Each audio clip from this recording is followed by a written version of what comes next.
Hi guys, today I'm gonna show you how to make a logo. So what I did, I went to this website, goodbrief.io, just to get a company name and some design briefs on what they were looking for. And their company name is GoGo Co. So GoGo Company. And what I did, I took some time, drew up some different logo ideas. So I'm gonna show you that.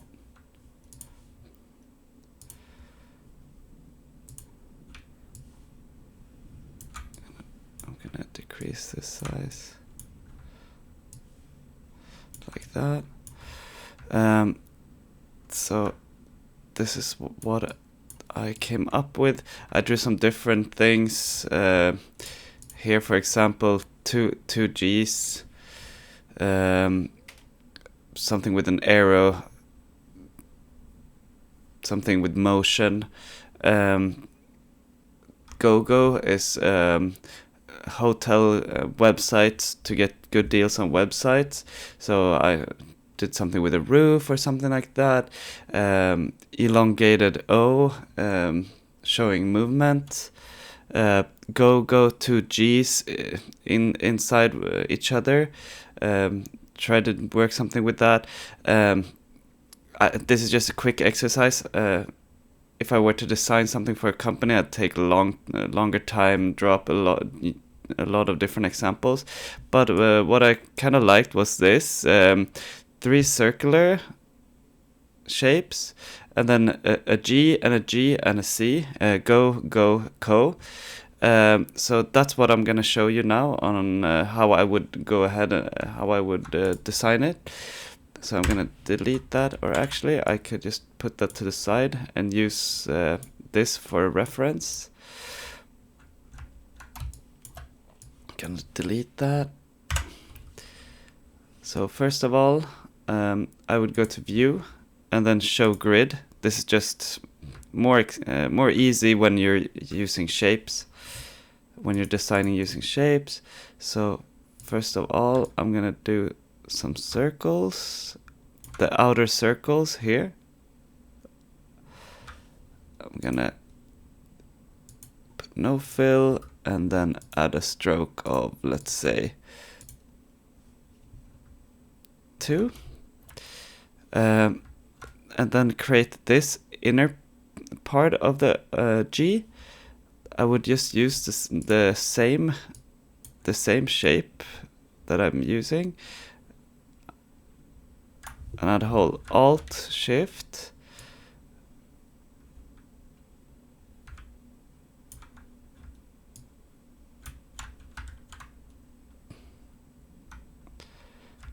first duplicate it, then shrink it, put it in the center.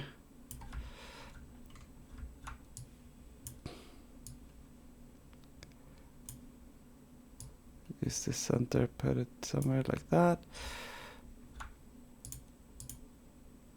And what I like to do when I'm working with shapes like this is, for example, if you have a circle like this, and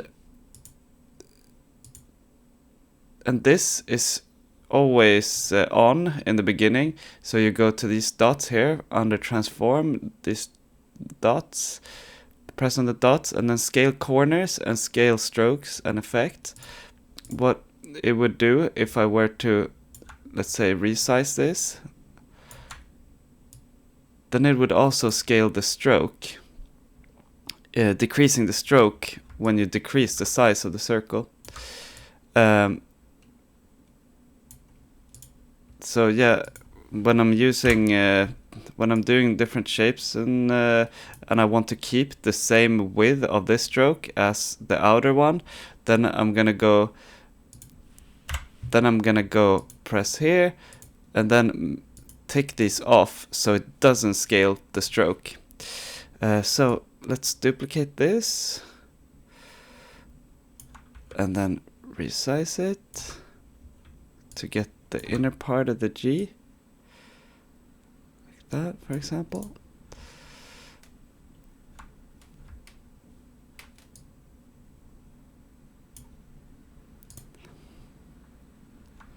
maybe a little smaller,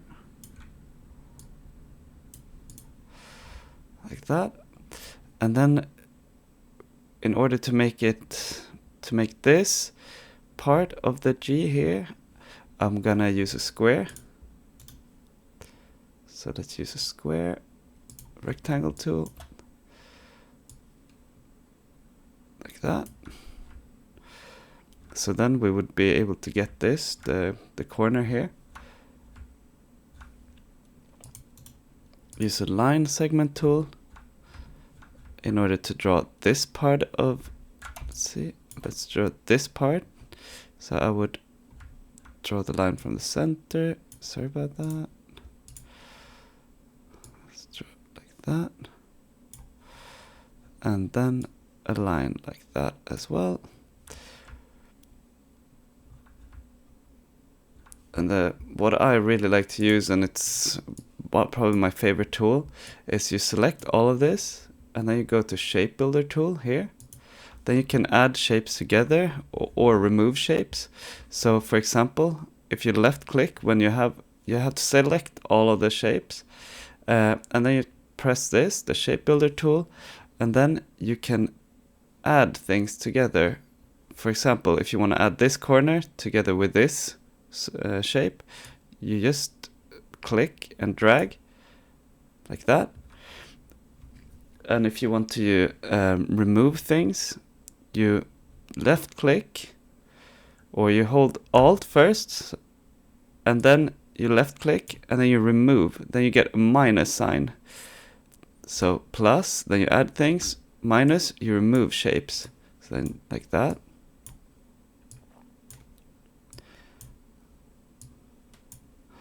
So there we have like that. Now we have a G, and we want another G. So we're going to just duplicate it, click on it, and hold Alt.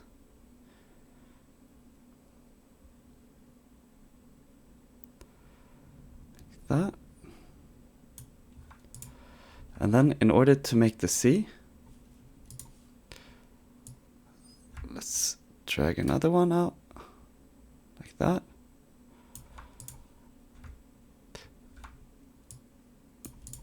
What we can do now is also use the shape building tool in the same way. So let's draw a square like that. Make sure you select both of them. Shape builder tool. Use the minus and remove this part. And what we can do now is hold Alt in order to duplicate it, drag it down, and then up here you have flip vertically, like that. Let's drag them together, like that. Select both of them, shape builder tool again, add these together, and let's see. So there you go. Now we're starting to have what I designed. And what you can do with the shape builder tool as well, it's super versatile. You have the shape builder tool, you can choose which color you want. Let's say black, for example, and then you left click where you want the color that you've chosen, like that. So there you go. That's my finished quick logo for this GoGo this GoGo company. Yeah, if you have any other questions, or just write them below and I'll answer them. Have a good day. Bye bye.